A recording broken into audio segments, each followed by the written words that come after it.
We are live. So, welcome to Defendercast. No, it's not called that anymore. TABU in the Mortgage Expo, the FP show, with my good friend Peter, who I understand's been in the booth longer than I have today.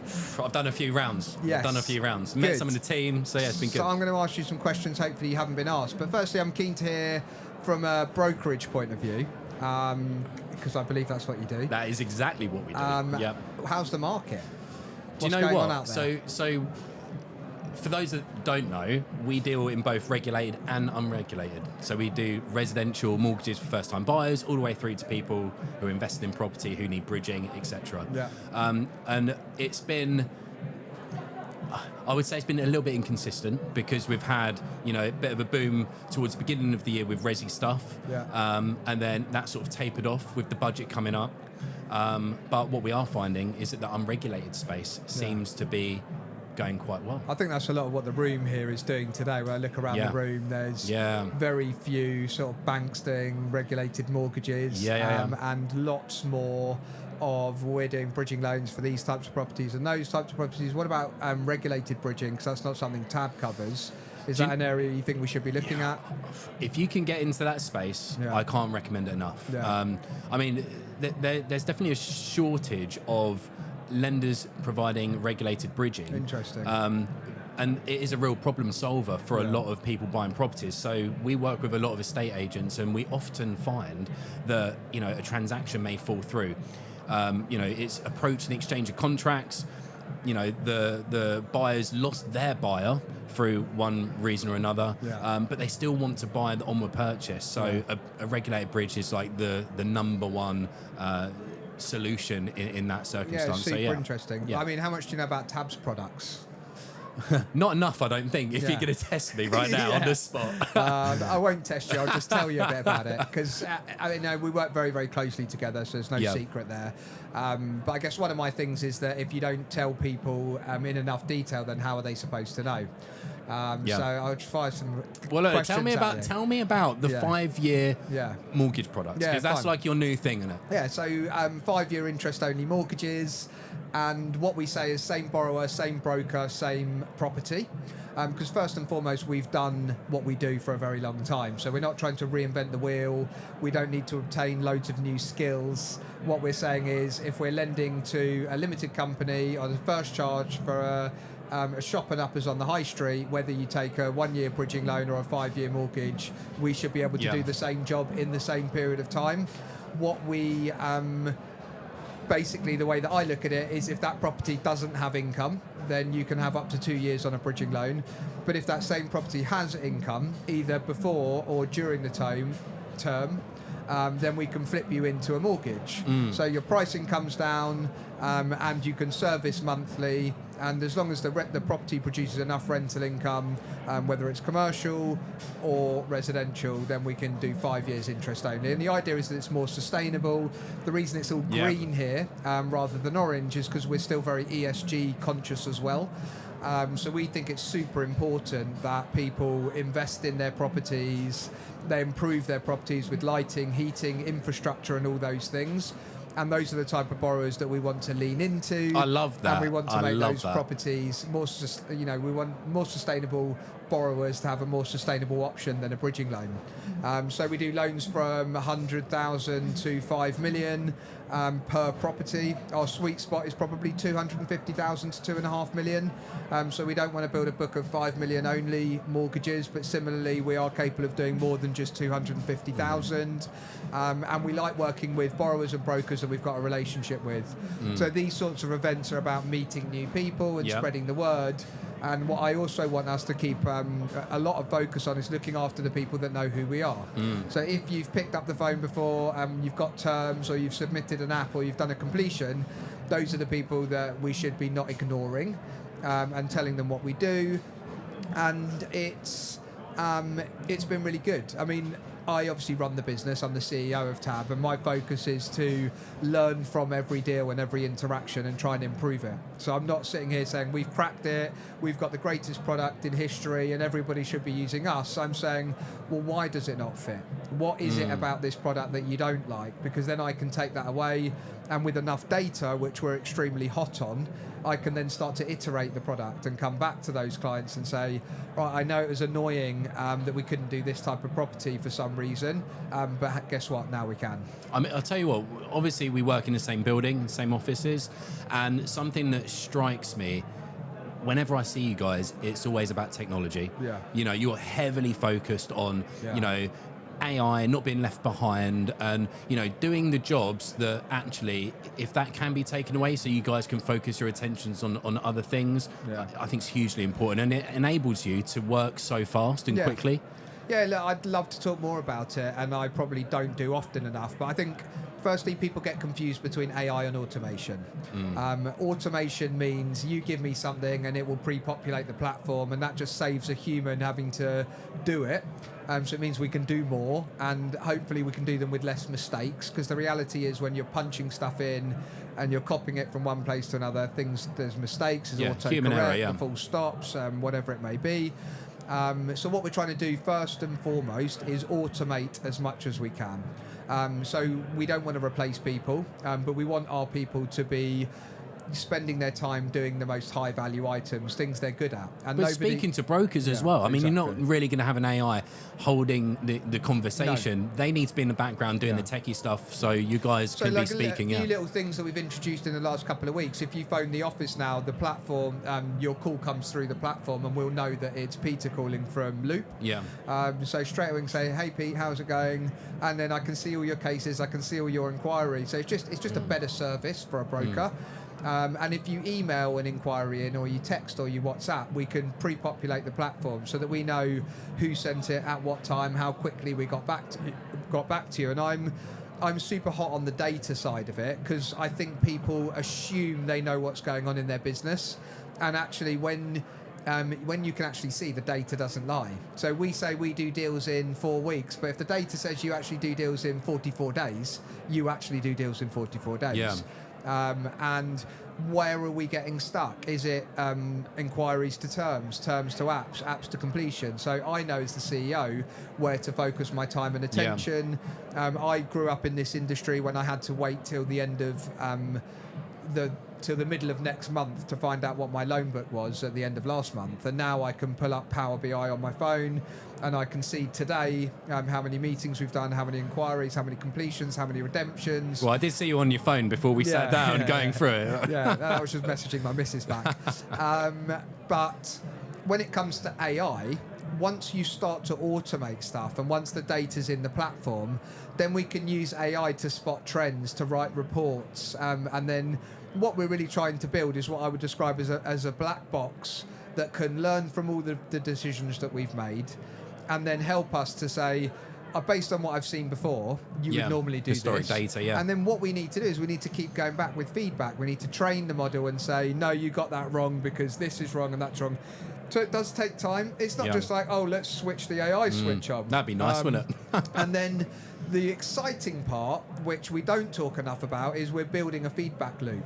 So we will be able to see when that loan's redeemed, if you paid on time, if the property sold at what we thought it would, and then we can feed that back into our product at the front end.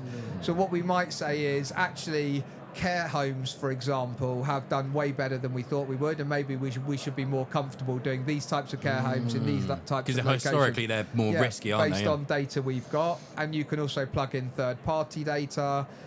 So, it gets quite technical, but I can look at an area, I can see what the weather conditions are, I can see what the train and the infrastructure's going on, I can see all of this is available, it's just stitching it together.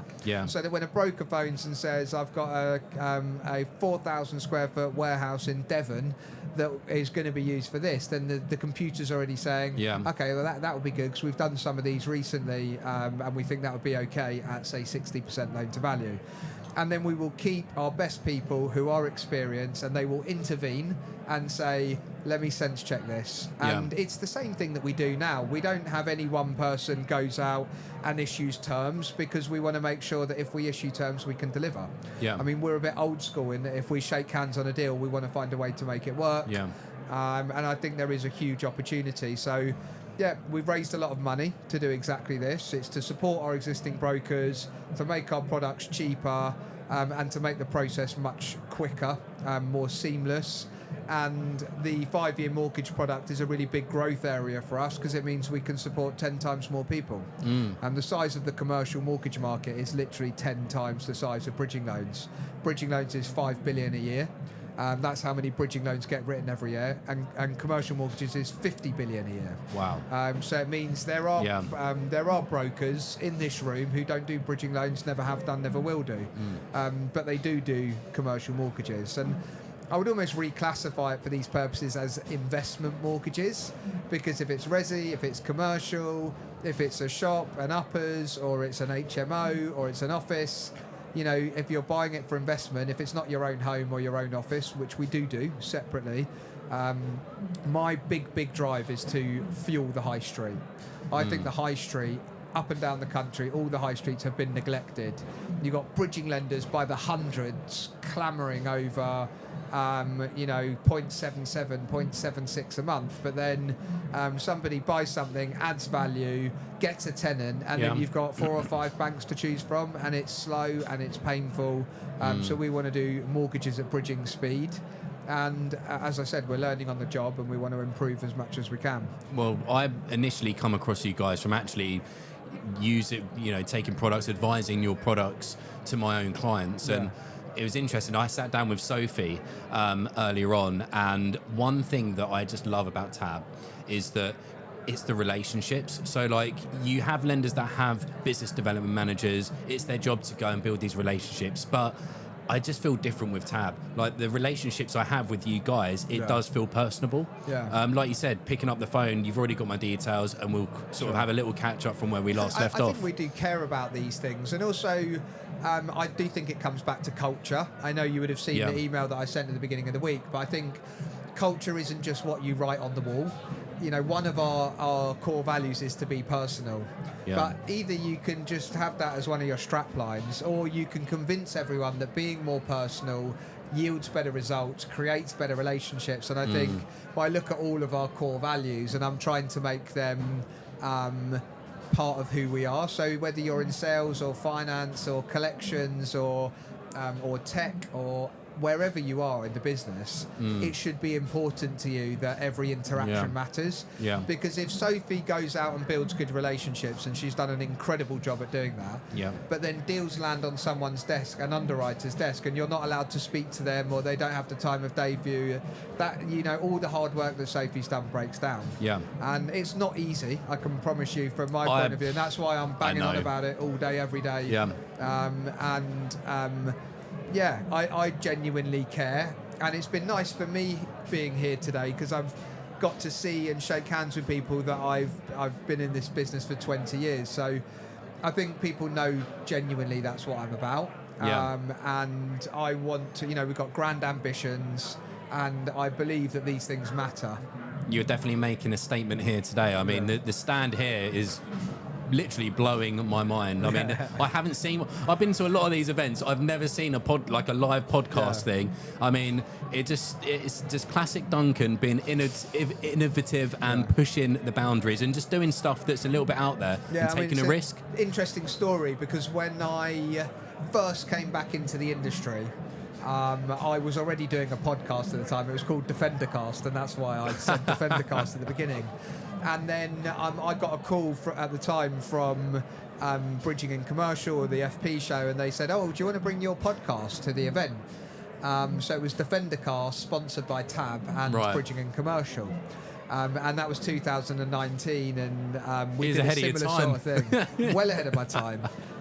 So when we started building a relationship again this time around, they were like, "Oh, you're going to bring the podcast studio back? You're going to bring the podcast studio back?" And it's different, but not just for the sake of being different.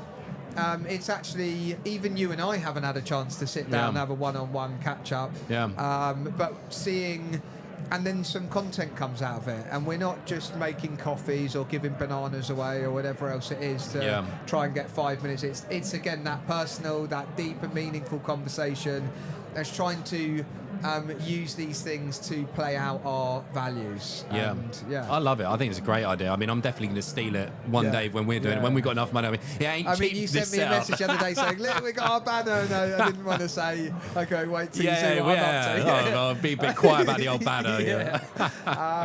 So mortgage rates, I guess first just on the budget quickly, like has it caused do you know any insider knowledge? Because, I mean, I feel like they're keeping their cards tight to their chest. Yeah, it's just a lot of noise, isn't it? I mean, I guess you've seen more remortgaging than purchases, or you're still seeing purchases going through?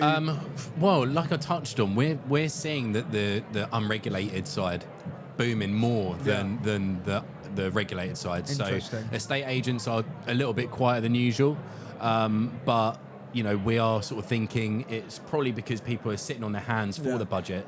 For the announcement next week. So we think it will probably pick up a little bit. Then we're going to go into Christmas, which is typically quite quiet for estate agents.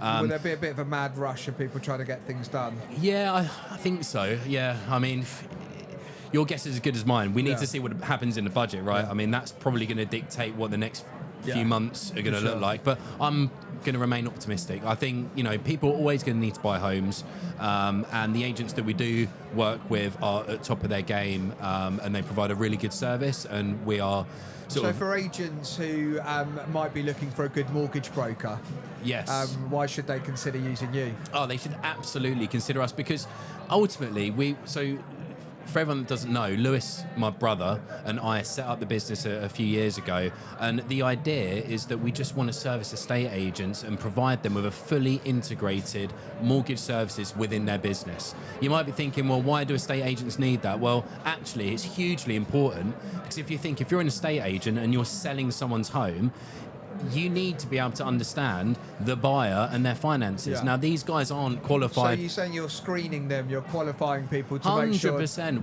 We're basically giving everyone involved in the transaction confidence to move forward, Far too often an agent would rely on the buyer to find their own mortgage broker, their own solicitors. And I just think, whilst you shouldn't be turning someone's hand to, shouldn't be conditionally selling or anything like that, you should at least be able to convey the importance of having a reputable, I think it's hard to argue, if you're an agent and you want to put an offer forward, and you want to say to somebody, we're trying to sell your house for 500 grand, we've got a bid of 475, and I've also taken them to a broker and they've got a decision in principle, and we've done the AML and KYC. I mean, everybody wants the deal to happen, and I've seen you guys do that many, many times. And what about, do agents ever earn something if that sale doesn't go through?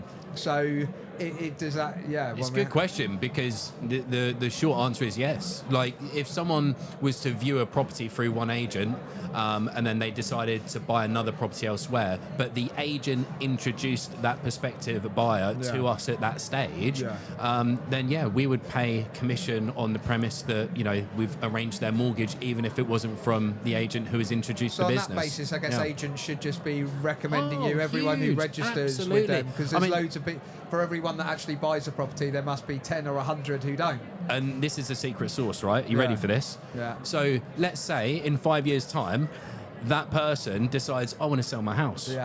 Yeah?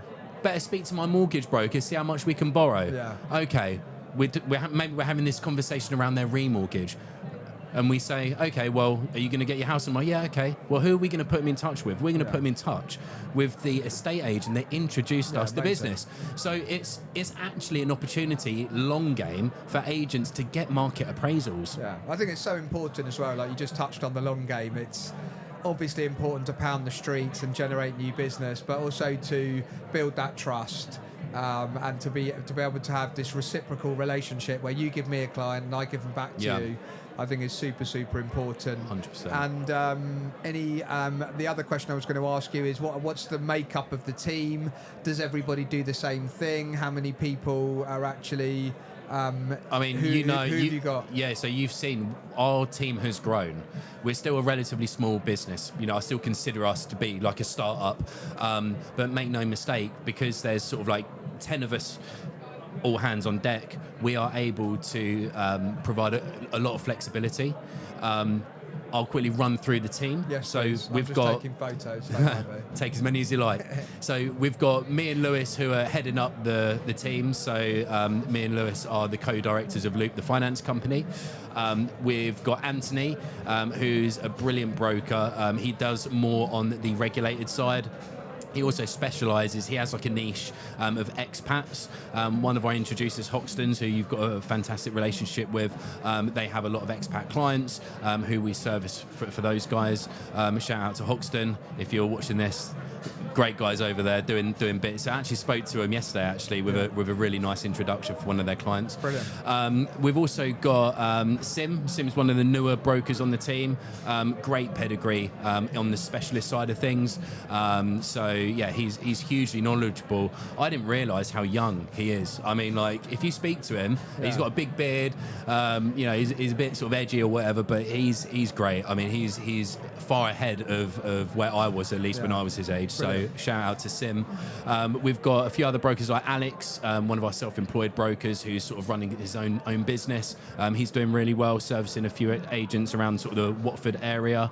And then we've got Esme. Esme is one of our standout signings of the year, I think. I mean, she's absolutely fantastic. She's our power planner and she's literally keeping us all organised and in check. So yeah, it's very underestimated, isn't it? Having someone who's reliable, who's there, who doesn't want to steal the limelight and bang the goals. I mean, she's stealing the limelight. Make no mistake. She's stealing, and just by just being super helpful.